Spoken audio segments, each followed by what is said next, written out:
मेरा नाम अर्जुन है। मैं एक छोटे से शहर रुद्रपुर में रहता हूँ जो उत्तराखंड के घने जंगलों और पहाड़ों के बीच बसा है।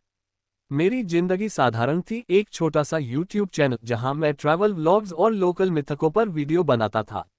मेरा चैनल ज्यादा बड़ा नहीं था, लेकिन कुछ हजार सब्सक्राइबर्स थे जो मेरे वीडियो को पसंद करते थे। मैं हमेशा कुछ अनोखा करने की तलाश में रहता था, कुछ ऐसा जो मेरे चैनल को वायरल कर दे। लेकिन उस रात मुझे कुछ ऐसा मिला जिसने मेरी जिंदगी को हमेशा के लिए बदल दिया। बात उस रात की है जब मैंने अपने दोस्तों राहुल और नेहा के साथ मिलकर रुद्रपुर के पास एक पुराने खंडहर की सैर करने का फैसला किया। वो खंडहर कालिका हवेली के नाम से जाना जाता था। स्थानीय लोग इसे शापित मानते थे। कहानी यह थी कि वहां 70 के दशक में एक परिवार रहता था जो रहस्यमयी तरीके से गायब हो गया। कुछ लोग कहते थे कि उस परिवार ने काले जादू का सहारा लिया था और कुछ का मानना था कि हवेली में कोई बुरी आत्मा बसती है। ये कहानियां मेरे लिए एक परफेक्ट वीडियो कॉन्सेप्ट थी। मैंने सोचा, एक हॉरर व्लॉग रात में खंडहर में, ये तो वायरल हो जाएगा। मैंने अपनी कैमरा किट तैयार की, मेरा पुराना डीएसएलआर, एक तिपाई, कुछ टॉर्च और एक गोप्रो जो मैं अपने सीने पर लगाता था। राहुल और नेहा को भी ये आइडिया पसंद आया। राहुल को थोड़ा डर लग रहा था, लेकिन नेहा, जो हमेशा एडवेंचर के लिए तैयार रहती थी, ने उसे मना लिया। हमने रात 10 बजे हवेली के लिए निकलने का प्लान बनाया। रुद्रपुर से कालिका हवेली तक का रास्ता जंगल से होकर जाता था। रात के समय वो सड़क और भी डरावनी लगती थी।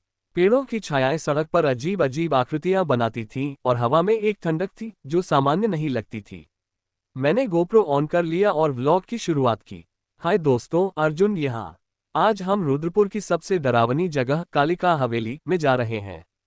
क्या वहाँ सचमुच कोई भूत है या ये सिर्फ अफवाहें हैं? चलो पता लगाते हैं। मैंने कैमरे में बोलते हुए मुस्कुराने की कोशिश की, लेकिन मेरे मन में भी एक अजीब सी बेचैनी थी। राहुल गाड़ी चला रहा था और नेहा पीछे की सीट पर बैठी थी, अपने फोन में कुछ देख रही थी।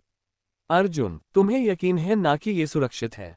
राहुल ने पूछा, उसकी आवाज में हल्का सा डर था। अरे कुछ नहीं होगा, बस थोड़ा मजा करेंगे, कुछ फुटेज शूट करेंगे और घर वापस आ जाएंगे, मैंने हंसते हुए कहा। लेकिन मेरे मन में भी एक सवाल था, क्या मैं सचमुच तैयार हूं? लगभग आधे घंटे बाद हम हवेली के पास पहुंचे। सड़क खत्म हो चुकी थी और आगे का रास्ता पैदल जाना था। हमने गाड़ी पार्क की और अपना सामान उठाया।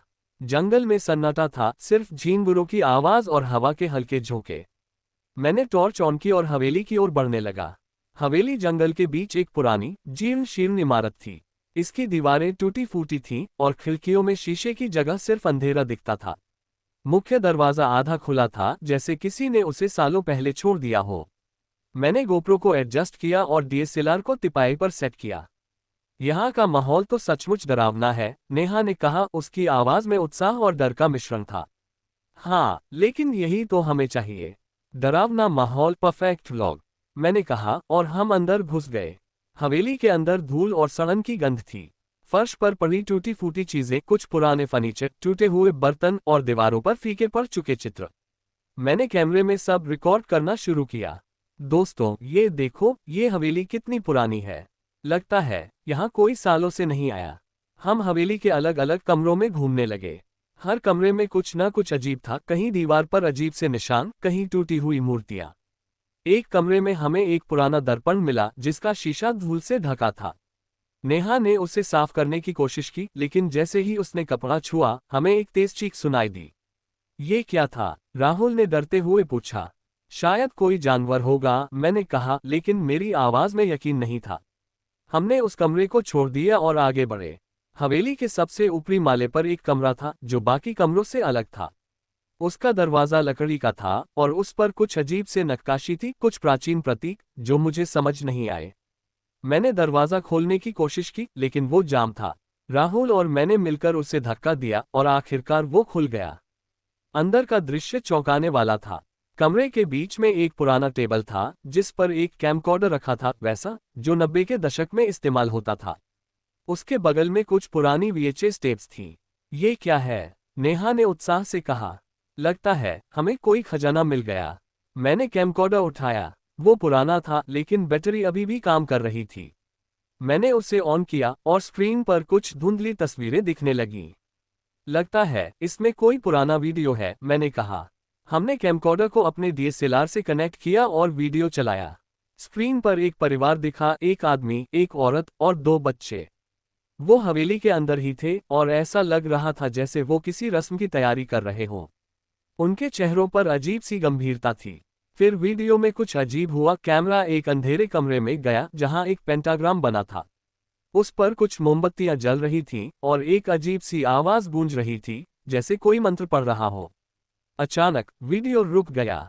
स्क्रीन काली हो गई और फिर एक चेहरा उभरा, एक औरत का चेहरा जिसके आंखें पूरी तरह काली थीं। उसने कैमरे की ओर देखा और कहा, तुम्हें यहां नहीं होना चाहिए। हम तीनों डर के मारे चीख पड़े। राहुल ने कैमकॉर्डर बंद करने की कोशिश की, लेकिन वो बंद नहीं हुआ। उस औरत की आवाज बार बार दोहराई जा रही थी, तुम्हें यहां नहीं होना चाहिए। अध्याय 5, भागने की कोशिश। हमें यहां से जाना चाहिए, नेहा ने चीखते हुए कहा। हमने अपना सामान समेटा और हवेली से बाहर निकलने की कोशिश की, लेकिन दरवाजा, जो हमने खुला छोड़ा था, अब बंद था। मैंने उसे धक्का मारा, लेकिन वो नहीं खुला। ये क्या हो रहा है? राहुल घबरा रहा था। मैंने टॉर्च की रोशनी चारों ओर घुमाई।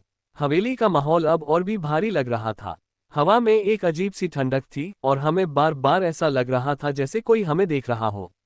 अचानक मेरा गोप्रो बंद हो गया। मैंने उसे दोबारा ऑन करने की कोशिश की, लेकिन वो काम नहीं कर रहा था। लगता है बैटरी खत्म हो गई, मैंने कहा, लेकिन मुझे यकीन था कि बैटरी पूरी चार्ज थी। हमने सीढ़ियां उतरने की कोशिश की, लेकिन हर बार जब हम नीचे पहुंचते, हम उसी ऊपरी माले के कमरे में वापस पहुंच जाते जहां वो कैमकॉर्डर था। ये कोई भूल भुलैया है, नेहा ने कहा। उसकी आवाज में डर साफ झलक रहा था।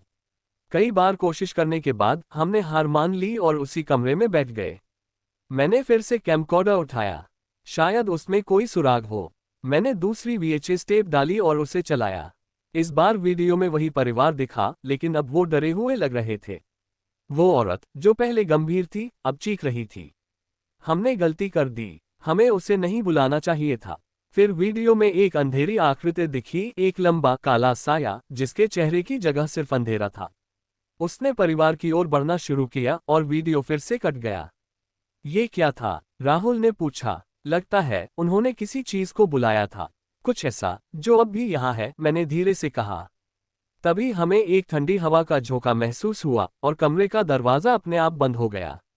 हम तीनों चीखे और फिर हमें वो आवाज फिर से सुनाई दी, तुम्हें यहाँ नहीं होना चाहिए। हम जानते थे कि अगर हमें बचना है तो हमें कुछ करना होगा। मैंने कैमकॉर्डर को फिर से देखा, शायद उसमें कोई जवाब हो। मैंने आखिरी टेप डाली। इस बार वीडियो में एक बूढ़ा आदमी था जो शायद उस परिवार का कोई रिश्तेदार था। उसने कहा, अगर तुम ये वीडियो देख रहे हो तो तुम खतरे में हो। उस चीज को सिर्फ एक तरीके से रोका जा सकता है, उसके नाम को उल्टा बोलो। क्या मतलब? नेहा ने पूछा। शायद उस चीज का कोई नाम है, मैंने कहा। मैंने टेप को फिर से चलाया और ध्यान से सुना। वीडियो में एक जगह वो औरत बार बार एक शब्द दोहरा रही थी, अनमास, अनमास, अनमास। क्या ये उसका नाम है? राहुल ने पूछा। हमें कोशिश करनी होगी, मैंने कहा। हम तीनों ने एक साथ उस नाम को उल्टा बोला, सामना, सामना। अचानक कमरे में एक तेज चीख गूंजी और वो अंधेरी आकृति हमारे सामने प्रकट हुई। उसकी आंखें नहीं थीं, लेकिन हमें ऐसा लगा जैसे वो हमें घूर रही हो। हमने फिर से सामना चिल्लाया और वो आकृति धीरे धीरे गायब होने लगी। जैसे ही वो आकृति गायब हुई, हवेली का दरवाजा अपने आप खुल गया। हम बिना रुके बाहर भागे। जब हम गाड़ी तक पहुंचे तो सुबह हो चुकी थी। हमने पीछे मुड़कर हवेली को देखा, वो अब भी वही खड़ी थी, साइलेंट और डरावनी। मैंने अपना गोप्रो चेक किया, वो फिर से चालू हो गया था और उसमें पूरी रात का वीडियो रिकॉर्ड था। लेकिन जब मैंने उसे देखा तो मेरे होश उड़ गए। वीडियो में हम तीनों तो थे, लेकिन हमारे पीछे हर समय वो अंधेरी